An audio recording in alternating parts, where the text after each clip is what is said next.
Hello, YouTube. How are you today? So it's day 31 of 100 Questions with Jesus. The question today is a very tough one. It's heart-wrenching.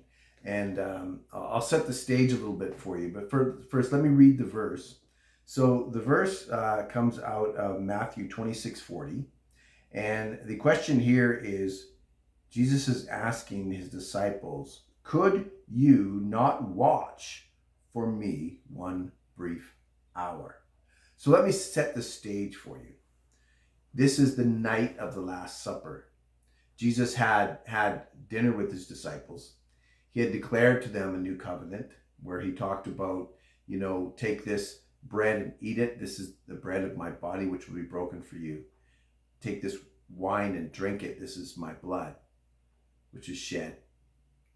And in the new covenant is basically what Jesus is saying, that the old law and that where people tried to keep the old law and all the rules of God and were unsuccessful, the law couldn't save them. But what Jesus did is he is making himself in the new covenant that he will actually give himself for their sins.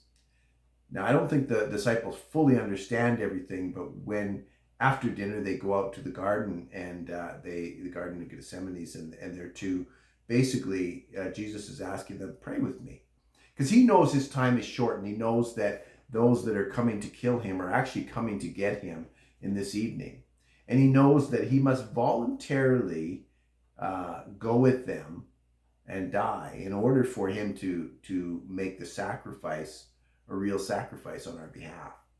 So nobody took Jesus' life from him, but he gave it up freely. So this is the evening where he knows he's going to suffer all of this pain on our behalf. He's asking the disciples to pray with him for strength.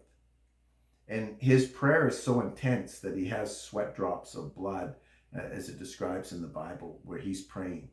And each time he goes off and he says, pray with me, and he comes back and the disciples are all sleeping. And he goes back again and he's praying, and then he comes back again and he asks them, you could not, wait with me, wait and pray with me for 1 hour, as he's going through this agony. And I'm sure that after all the apostles, felt so horrible knowing that this was their last night with him before he would give his life. And they couldn't even stay awake. Now, and I understood. You sit back, you have a nice big meal, the Passover meal. After that, you go, to the garden, and they all just wanted to kind of lay back and sleep. And I know a lot of times when I know I myself should be praying, or I should be, and I don't. I'm tired. I go to sleep, or even when I should read the Word of God or whatever, I just want to sleep.